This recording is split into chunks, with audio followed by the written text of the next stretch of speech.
The morning seemed to belong to the Soviets. At first light on October 16, 1944, a cold mist hung over the forests and roads of East Prussia. Soviet forces had spent months pushing westward. They had crossed rivers, broken defensive lines, and driven the German army back across hundreds of miles. Victory felt closer than ever. For many Soviet soldiers, the direction of the war seemed clear. Germany was retreating. The Red Army was advancing. The hunter was chasing its prey. Colonel Vasily Petrov believed the same. His mechanized column moved steadily along a narrow road bordered by dark forest. Trucks carried ammunition. Infantry rode on armored vehicles. Tank crews watched the tree lines through open hatches. If you want more content like this, subscribe now and comment below. Engines rumbled through the morning air. The road ahead appeared clear. Reports from scouts suggested German units were withdrawing toward stronger defensive positions farther west. Everything pointed toward another successful advance. Yet war had a habit of hiding danger behind moments of confidence. Petrov stood in the lead vehicle studying maps and reports. The Soviet offensive had gained momentum during the previous days. Villages had fallen one after another. German resistance had appeared scattered and weak. Every kilometer gained strengthened the belief that the enemy was running out of options. The men around him felt it too. You can almost imagine the atmosphere inside the column. Soldiers were still cautious, but many sensed they were part of something unstoppable. After years of brutal fighting, they were finally carrying the war into German territory itself. Then something strange happened. A motorcycle scout arrived from the front with unexpected news. The road ahead was empty. No German rear guards, no anti-tank positions, no artillery observers, nothing. The report sounded positive. An empty road meant faster progress. Yet Petrov felt a small sense of discomfort. Experienced commanders learned to distrust situations that seemed too easy. Still, the advance continued. The forest grew thicker as the column moved forward. Tall pines blocked much of the sunlight. The road curved repeatedly, limiting visibility. Vehicles stretched across several kilometers. Dust mixed with mist. Radio operators exchanged routine messages. Hours passed. Nothing happened. No ambushes, no artillery fire, no German aircraft. The silence itself became unusual. By midday, Petrov began noticing signs that did not fit the picture of a retreating enemy. Abandoned equipment appeared along the roadside, a damaged wagon, crates of ammunition, a field kitchen left behind in haste. At first glance, everything supported the idea of a withdrawal. But something felt wrong. The equipment seemed too neatly placed, almost as if someone wanted it to be found. Petrov pushed the thought aside. His mission was clear: maintain pressure, advance west. The column continued deeper into the forest. Meanwhile, hidden far from Soviet eyes, German commanders were preparing something very different from a retreat. The German army in East Prussia was under enormous pressure. Soviet offensives threatened to break through defensive belts and isolate entire formations. Yet German commanders still possessed one advantage: experience. Many officers understood that Soviet success often created opportunities. Rapid advances could stretch supply lines. Fast-moving columns could become separated. Confidence could become vulnerability. Among the German units operating in the area was a force built around armored elements, anti-tank guns, and veteran infantry. Their objective was not simply to defend, it was to strike. The Germans had carefully studied Soviet movement patterns. Reconnaissance teams tracked roads, crossings, and likely routes of advance. When they identified Petrov's column moving aggressively through the forest, they recognized an opportunity. Instead of blocking the advance directly, they allowed it to continue. The bait had been taken. Several hours later, Soviet vehicles rolled through another small village. The place was eerily quiet. Doors stood open. Animals wandered unattended. No civilians remained. Petrov examined the surroundings through binoculars. Again, there was no sign of enemy resistance. For a moment, he considered halting the advance. Then another report arrived. Scouts still saw nothing ahead. The road appeared open for many more kilometers. Petrov ordered the column forward. The hunter pressed on. What he did not know was that German forces were no longer in front of him. They were moving behind him. Using forest tracks and concealed routes, German armored units had executed a maneuver designed to cut off the Soviet advance. Instead of confronting the column head-on, they slipped around its flanks. Hour by hour, the trap tightened. The Soviet commander remained focused on the road ahead. The real danger was approaching from the rear. As afternoon turned toward evening, weather conditions worsened. Clouds thickened overhead. Visibility decreased.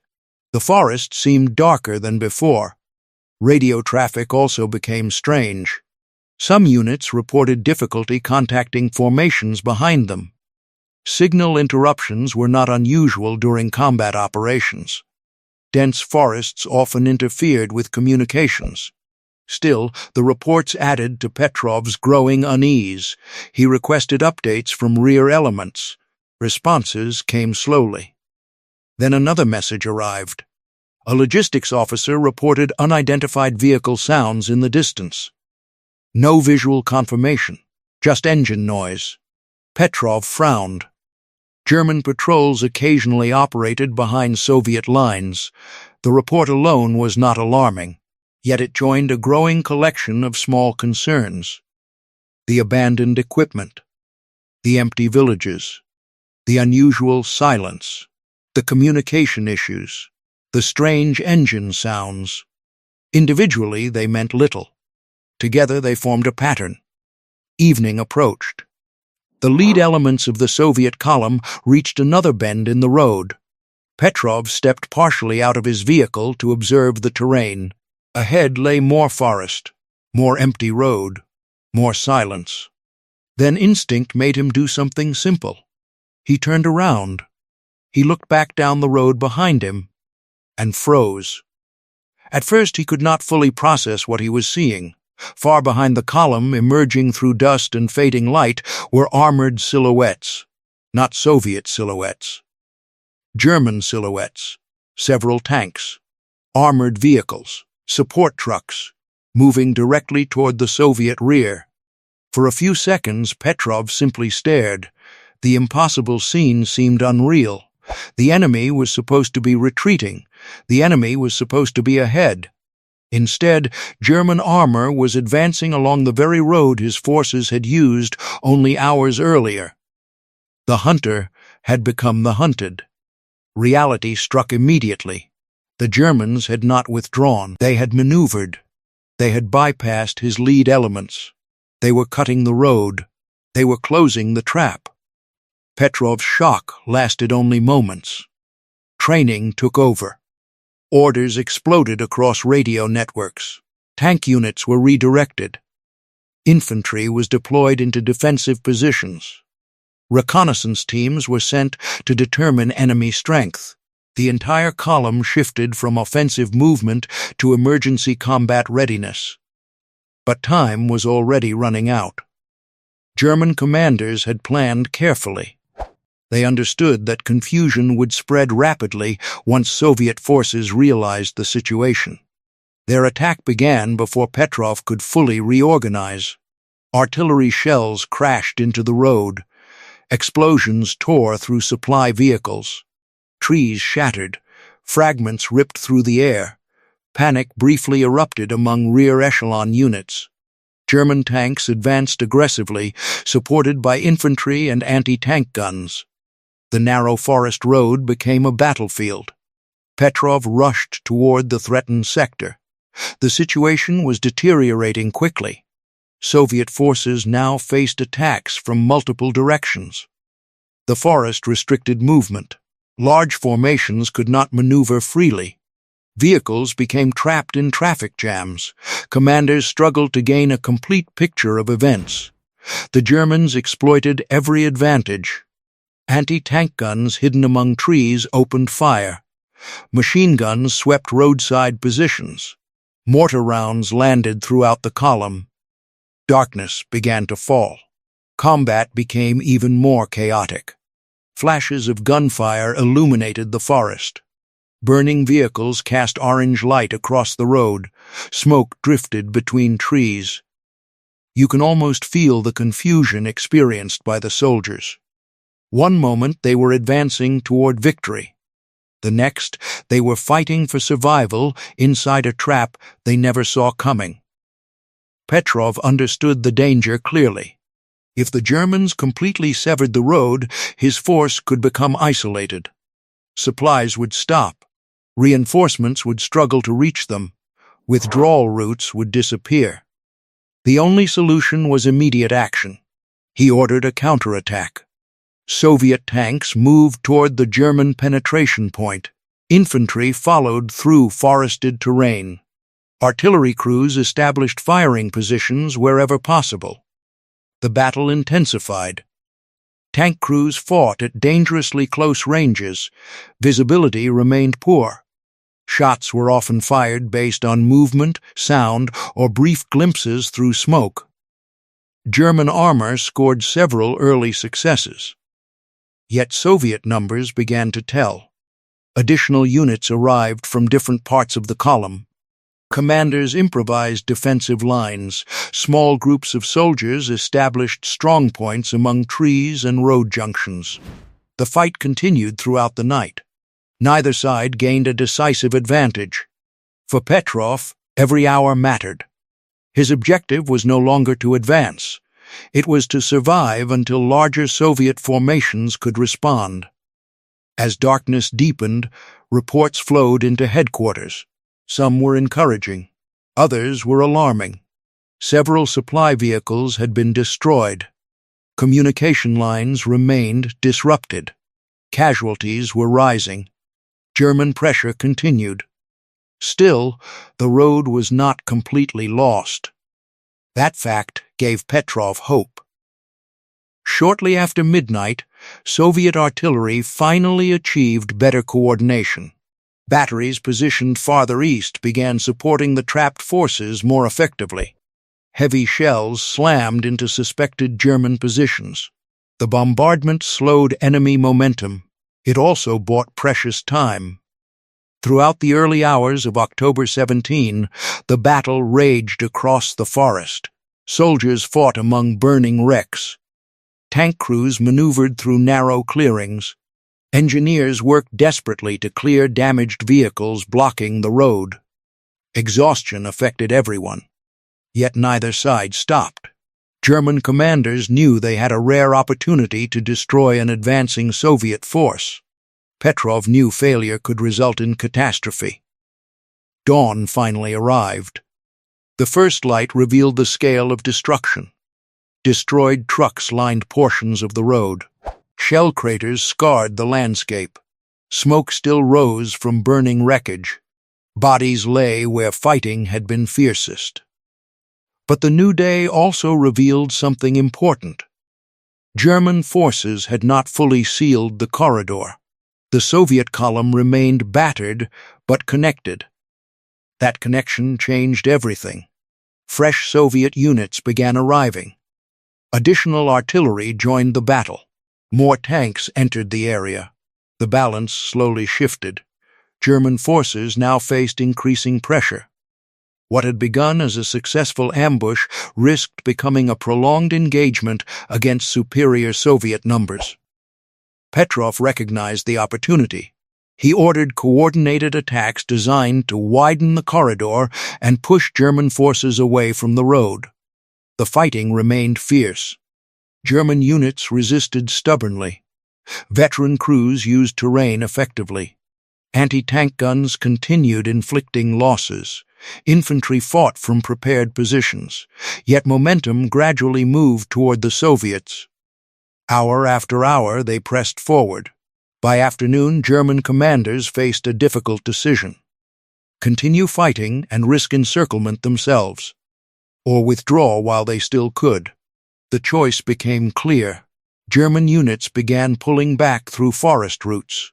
The trap that had nearly destroyed Petrov's force started to unravel. For the Soviet commander, relief came slowly. He knew how close disaster had been.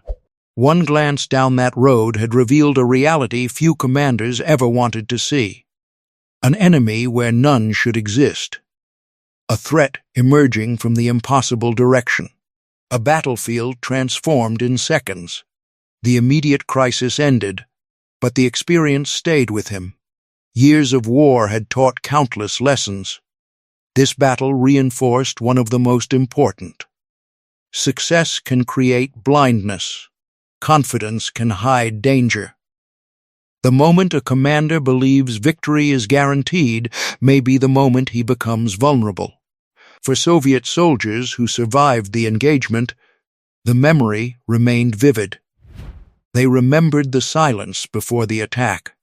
They remembered burning vehicles in the darkness. They remembered confusion spreading through the column.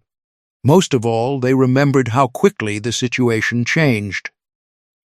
1 hour they were advancing. The next they were fighting to avoid destruction. Military historians have long noted that some of the most effective operations in warfare involve surprise from unexpected directions. Throughout World War II, armies repeatedly attempted to strike flanks, rear areas, and supply routes rather than attacking strongest positions directly. The battle faced by Petrov's force reflected that reality perfectly. German commanders understood they could not always stop Soviet offensives through frontal defense alone. Instead, they searched for opportunities to exploit movement, terrain, and assumptions. For a brief period, their plan worked brilliantly. Yet war rarely follows a perfect script. The same determination that carried Soviet forces across Eastern Europe also helped them survive unexpected setbacks. Petrov's quick reaction after spotting the threat played a critical role. Had he hesitated longer, the outcome might have been very different. Minutes mattered. Decisions mattered. Awareness mattered. The frozen moment when he looked behind him became the turning point. It transformed shock into action, confusion into resistance, potential disaster into survival. Years later, veterans who fought on the Eastern Front often described warfare as a constant struggle against uncertainty. Maps were incomplete. Information was imperfect. Weather changed plans. Enemy actions shattered expectations. Nothing stayed predictable for long. The road behind Petrov seemed safe. It seemed secure. It seemed irrelevant. Then a single glance revealed the truth. The danger had never disappeared. It had simply moved. That lesson extended far beyond one battle. Again and again during World War II, commanders discovered that assumptions could be deadly. A quiet sector could erupt into combat. A retreat could become a trap. A victory could become a crisis. The Eastern Front offered countless examples. Its scale, speed, and violence constantly created opportunities for surprise. On that cold October day in East Prussia, Colonel Vasily Petrov learned the lesson personally. He began the day believing he was pursuing a defeated enemy. He ended it fighting an enemy that had nearly surrounded him. And everything changed because he looked behind him. Imagine that final image: a Soviet commander standing beside a forest road, dust hanging in the air, evening light fading, vehicles stretching into the distance, then armored silhouettes appearing where none should exist. For a brief second, the entire truth becomes visible. The enemy is not running. The enemy is not broken. The enemy is coming. That single glance transformed confidence into fear, fear into action, and action into survival. In war, there are moments that last only seconds but decide the fate of hundreds of men. For Colonel Vasily Petrov, the moment he checked the road behind him was one of those moments. He froze because what he saw should have been impossible. And because he froze, noticed, and acted, his force lived to fight another day. The hunter had become the hunted. But unlike many others on the battlefields of World War II, he recognized the danger before the trap fully closed. And that made all the difference. If you want more content like this, subscribe now and comment below.